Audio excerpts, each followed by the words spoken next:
Have you ever wanted to have a really cool looking PC? Stay tuned to this video and I'll teach you how to do it under $50.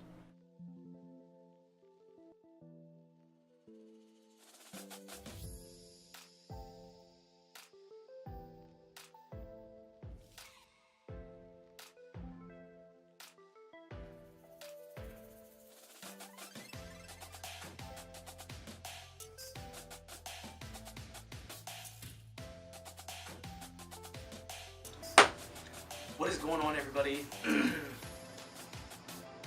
is your boy Brian Monday here, and today I'm teaching you how to create a custom CPU water cooling loop for around 50 bucks. I hope you enjoy. The things that you're going to need are going to be distilled water, a reservoir, a pump or a reservoir pump combination, a funnel, tubing, a radiator, a fan to go into a radiator, and if you want to jazz it up, you can use some color. I've got some UV green here, and you will need some thermal paste because you'll be applying the CPU block obviously to your CPU, and you need paste because then it'll just fry it if you don't, stuff like that. But, and also I also bought, I think this is 10 feet of, like, wire sleeves just to make my thing look a lot neater. But yeah. So yeah, let's get into what I have already. So you probably can't see it, you're zoomed out really far, but right here is where I placed my reservoir. It is a combination of reservoir and pump. This pump pumps, I believe it's 800 milliliters a minute or something like that, and you really want about a gallon, which is 1,000 milliliters, I'm pretty sure. But you really want a gallon per minute. That's your best option. But in this price range, this is what I found. It was about $20, give or take one. So that was no big deal. We have a gallon of distilled water. I bought that for $1, literally $1. And I actually bought a combo of a GPU and CPU cooling blocks. They are aluminum.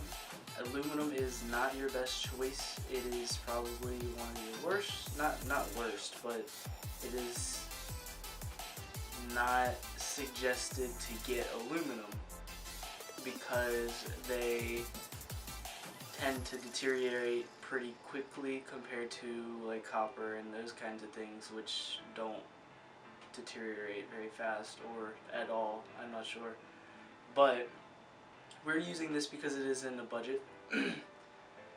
And then we have, you're obviously going to need paper towels because you will be putting liquid into your computer and you don't want that getting everywhere. What else would we need? You'll need if your CPU block or GPU block doesn't come with a bracket that you can hold it on there with, you need to either get one off of your old cooling system or something like that. That's what I used. So yeah, we mixed our UV green cooling. It's from XSPC ECX Ultra Concentrated Coolant. It's green UV. So this is the kind of color theme that I have, blue-green kind of thing. My fans in here are blue, my LEDs will be blue, and then my coolant will be green because the blue or black light kind of imitation is what creates the glow, which is what will be, that's what the UV is, it glows. That's what makes it look cool, right? Before you put in your reservoir or your motor or or the combination of one, you always want to test it. So take one of the tubing I got is 8.5mm vinyl tubing. Vinyl tubing is also not the best thing to get. I am just giving you a very cost efficient product. But I got 6 feet of vinyl tubing. It was like $6. So that's cool, yeah. I also went ahead and dusted everything. I have a little dust brush and air can. Yeah. And then you make your measurements for your tubes and placement and all that good stuff. I'm using one of my leftover little brackets that go around the nozzle for this tube because vinyl tubing tends to kink, and if you don't have a spring or a metal support with inside of your tube, you can use one of these little brackets. They give you a bunch when you order the parts. So yeah, I just have that over the piece that's kinked, and it's keeping it round and from disforming or deforming.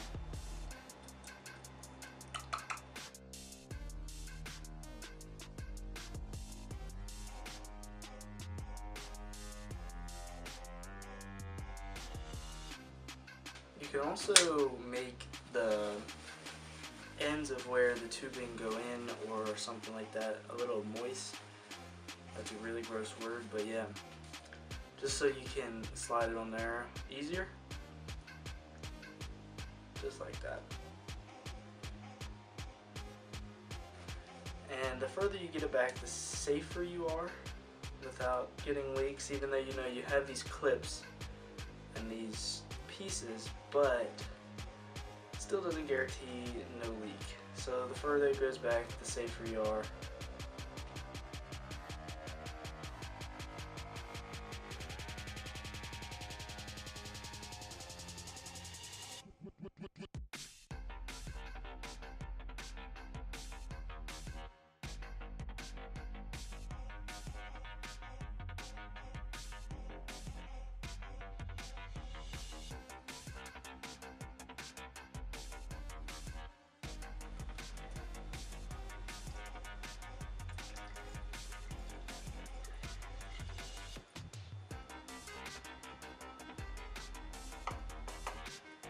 Okay. And then the cap.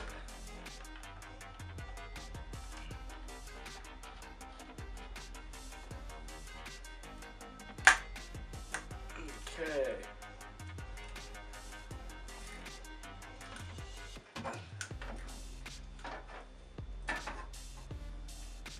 Make sure nothing else is pinched off.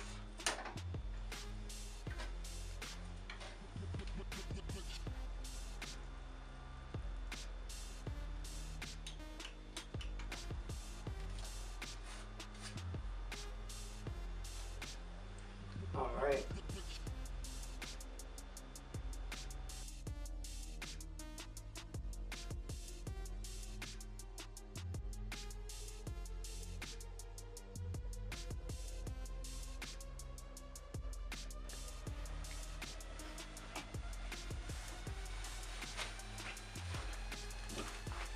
Now, since everything doesn't appear to be leaking anywhere, we have our clips on there. Nothing's really doing anything. So now we're going to take our hard drive and our graphics card and everything, and we're going to put it all back in, our RAM, stuff like that. We're going to put it back in, and we'll do a little temperature test on my computer. I have my monitor and mouse and keyboard and all that good stuff right underneath you. Well, not you, but under the camera. And yeah, so might as well get to it.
Alright, so after finishing the loop, I connected my computer and, well, not my computer, but I connected my monitor, mouse, keyboard, and these are the results we get at an idle around 21 Celsius, which is really good. It's only 70 degrees Fahrenheit. And when I push it a little bit, by playing like CSGO or something like that, not too much of a heavy load, but when I push it, it usually sits around 110 to 115 degrees, which is pretty good. Before, when I had the normal just heatsink, it was probably around 120 or 130 plus Fahrenheit. But yeah, if you guys enjoyed that video, please leave a like, and if you aren't yet subscribe to my channel. I really enjoyed making this video, and I hope you enjoyed watching it, and I will see you in the next one. Peace out, peeps.